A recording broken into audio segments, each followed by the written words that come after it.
Mobile phone से आप अपने दोस्तों से सीधे बात कर सकते हैं, पर अगर इसी मोबाइल फ़ोन पर आपको ऑनलाइन कुछ खरीदना हो, तो आपको एक बिचौलिए की ज़रूरत पड़ती है, जो विक्रेता को गारंटी दे पाए कि आपने पैसे दे दिए हैं। पर क्या यह मुमकिन है कि एक क्रेता और विक्रेता आपस में सीधे समझौता कर लें, बिना किसी बिचौलिए की सहायता के? ब्लॉकचेन नामक एक नई टेक्नोलॉजी ऐसा मुमकिन कर रही है। ब्लॉकचेन को आप एक वितरित डेटाबेस यानी डिस्ट्रीब्यूटेड डेटाबेस मान सकते हैं, जो कि एक दो कंप्यूटरों पर नहीं, हजारों लाखों कंप्यूटरों पर प्रतिलिपित है। ब्लॉकचेन का हर एक कंप्यूटर हर एक रिकॉर्ड के पूरे इतिहास का वर्णन रखता है। यह डेटाबेस एन्क्रिप्टेड है, यानी हर एक रिकॉर्ड गोपनीय तरीके से दर्ज किया गया है। ब्लॉकचेन फॉल्ट टॉलरेंट भी है, यानी अगर इस सिस्टम में कुछ कंप्यूटर खराब भी हो जाते हैं, तब भी यह सिस्टम ठीक तरह से काम करता रहता है। ब्लॉकचेन डेटाबेस एक सार्वजनिक बही खाता यानी पब्लिक लेजर है, जिसमें कोई भी नए समझौते या रिकॉर्ड को दर्ज करने के लिए कई सारे साझेदारों की स्वीकृति की जरूरत पड़ती है। इसको हैक करना बहुत मुश्किल है, क्योंकि ऐसा करने के लिए हैकर को एक ही क्षण हजारों कंप्यूटरों को एक साथ हैक करना पड़ेगा।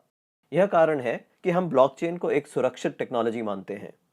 ब्लॉकचेन का पहला प्रयोग हुआ था 2008 में, जब बिटकॉइन नामक एक डिजिटल मुद्रा का आविष्कार हुआ।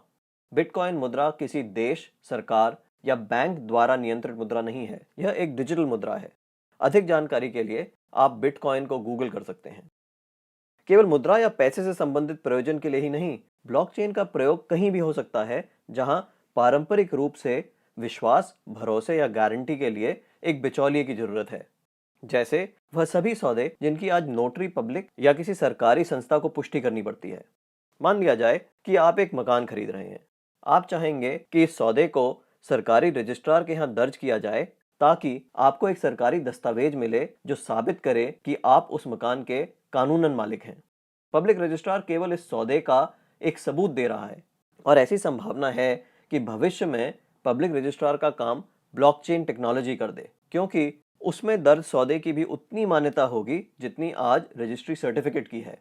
सार्वजनिक होने की वजह से इसमें घपले की संभावना भी कम होगी।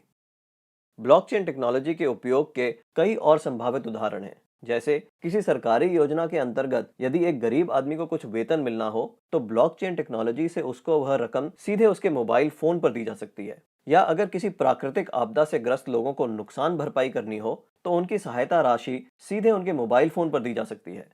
इससे भ्रष्टाचार भी कम होगा। शिक्षा में भी ब्लॉकचेन का इस्तेमाल हो सकता है। कागजी डिग्री के बदले छात्रों को ब्लॉकचेन आधारित डिग्री दी जा सकती है। इससे जाली डिग्री की समस्या का भी समाधान हो सकता है।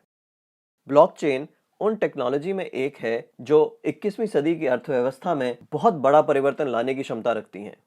आपको ब्लॉकचेन टेक्नोलॉजी में क्या नया हो रहा है, इस पर नजर जरूर रखनी चाहिए।